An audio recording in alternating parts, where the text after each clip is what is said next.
I think this is one of the funniest political developments I have come across in last 6 months, Savio. What is this? Well, why is this happening in Maharashtra when the lines are so clear cut?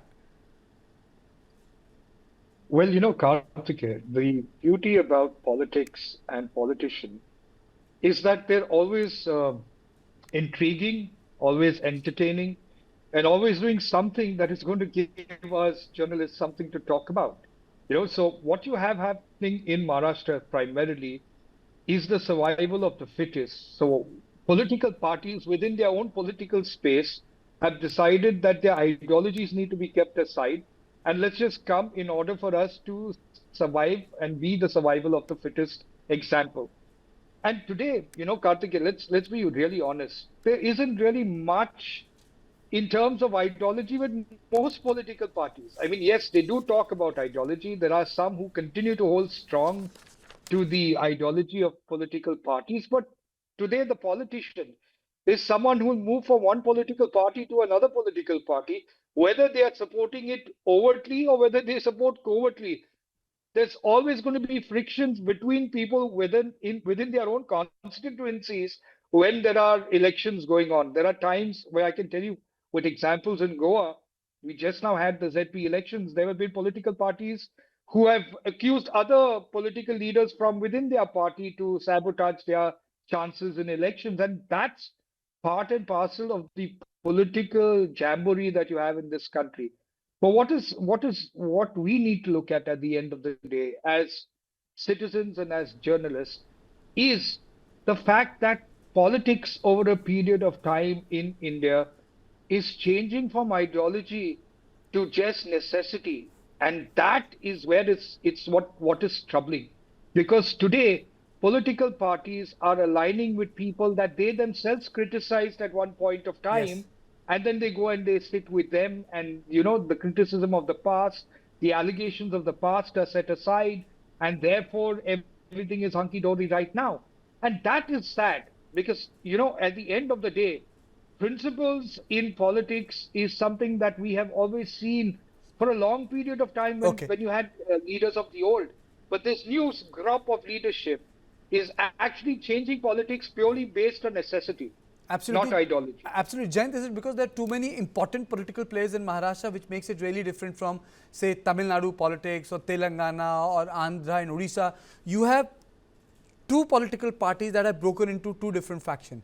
And on top of it, you have now this alliance, three parties each, making multiple players present at the same place. Yeah.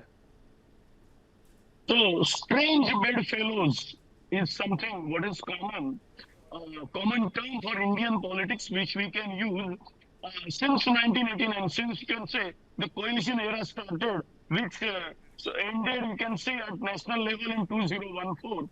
But at the local level, strange bedfellows, and only who can win this race, that is something the common. And what happens generally, as it is, Ambernath, you have given the statistics, that say Shinde Sena is short by 4 to reach the magic figure.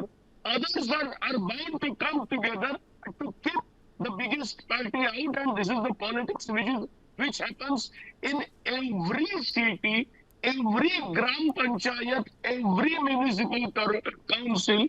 Okay. And when it reaches, this is a fact, because this was the practice even when Congress and NCP were in power, and Congress and NCP joined hands with Sena BJP, the undivided Sena. Repeat, I'm saying undivided Sena. This happens, and then they are dictated from the top level that you should not do. And after 1 or 2 years, they again change their paths and rejoin their own parties. This is what happens. Okay, no, but see, I think Jayant, Savio made a very important point. Post 2014, Reni, the ideological positioning of the parties were very sharp. I think Advani in 90s was also saying party with a difference, But for even at a very granular level, for this experiment to happen is telling a lot of things about Maharashtra politics. I mean to say, it's really telling a lot of things about Maharashtra politics. Isn't that? If you recall the interview of Supriya Sule, in that interview, she spoke about a very powerful industrialist. In the same breath, Karthikeya, you are absolutely right. What Maharashtra has demonstrated in Indian politics is the reiteration of the only three sutras of politics, of power politics, if I may add. Coming to power at any which cost, retaining power for the next 5 years of tenure, again at any which cost, and then returning back to power at any which cost. These are the only three sutras of politics that we see playing out in Maharashtra. Now, taking Ambernath, for instance, what I see there is the fissures within the Maha Yuti alliance comprising the BJP, the Shiv Sena led by Eknath Shinde, and the NCP led by Ajit Pawar. The fissures are out in the open. The simplest arrangement in Ambernath could have been the Eknath Shinde faction, which has the maximum seats and was short of only 4 of forming the government there in the Ambernath Municipal Council, tying up with Ajit Pawar's NCP, which had the requisite 4 councillors elected. And that would have been okay because they are in a Yuti alliance at the state level. And yet, we saw the BJP tying up with the Congress and the others. Having said that, what has become very clear today is the Chief Minister of the BJP, Mr. Devendra Fadnavis, has come out and said both these arrangements are not acceptable to the party. So what that tells you is, at the local level, there has been a desperation to get into power.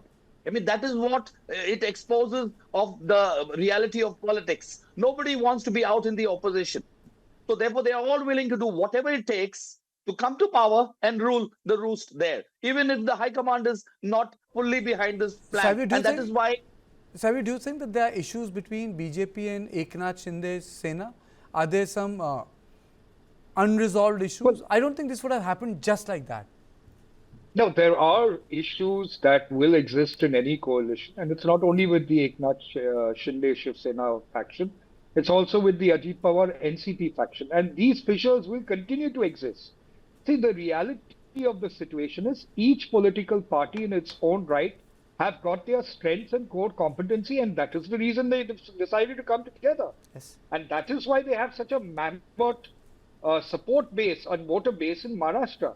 So this friction is going to happen, and you know, I like Devendra Fadnavis a lot personally, because I think it requires a certain amount of aptitude to keep this coalition together.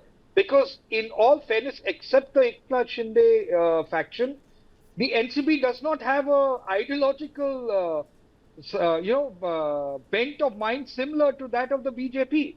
You know, so you are looking at a very fine-tuned working together where everybody's interest is more important, and the interest of Maharashtra is more important, as they claim, and therefore they have come together. But these fissures are going to happen. They will need to be corrected and acted upon if they want to continue. Otherwise, you're going to have a situation that will happen a couple of months or years ahead, where the Mahayuti is going to be shaky, just like you had the India alliance shaky. That's going to happen. Are we going to see much more khichdi in these Bombay polls? Upcoming polls? I don't see a lot of it in Bombay, but I certainly see in Thane. You know, I see there will be some level of frictions happening over there, but Bombay in some areas, but not overall. That's my ground assessment. And I could be wrong, but normally I'm not. So I would say that this is what I see as the outcome. Okay. But it's bound to happen. So I'm not surprised by it, Karthikeya. That Mahayuti is about power centers coming together. So to keep the power centers together is always going to be a challenge. Okay. Mr. Mainkar, the same question. Is there going to be some sort of a khichdi in Thane and Mumbai also?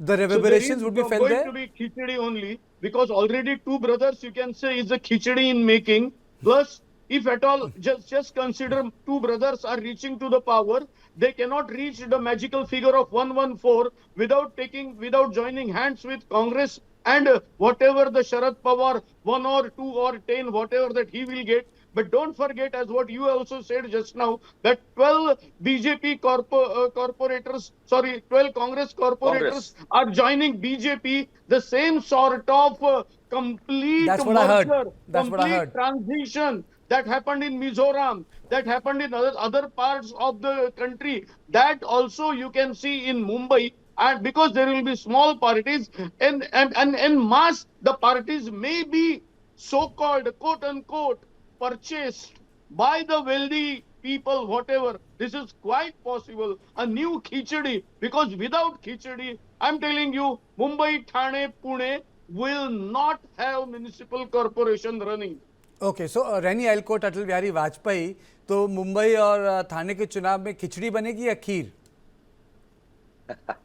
Well, the khichdi is already there in Mumbai, for example. You know, the first controversy that broke out was at the very time of filing of nominations, where we saw how there was an effort to ensure a lot of candidates from the opposition formations were not even allowed to submit their forms. Currently, we have the state election department having asked for a report which has been submitted by the BMC, Brihan Mumbai Municipal Corporation Chief Bhushan Gagrani, on why that particular 3 corporator seats in South Mumbai, the most prestigious, constituency, whether it's parliamentary or assembly, where these 3, corporator seats were housed, where the nominations of 12 candidates from Congress, AAP, Bahujan Samaj, and RPI, they alleged that they were not allowed to. They were physically prevented from submitting their nominations on time. So the khichdi has already been overcooked before.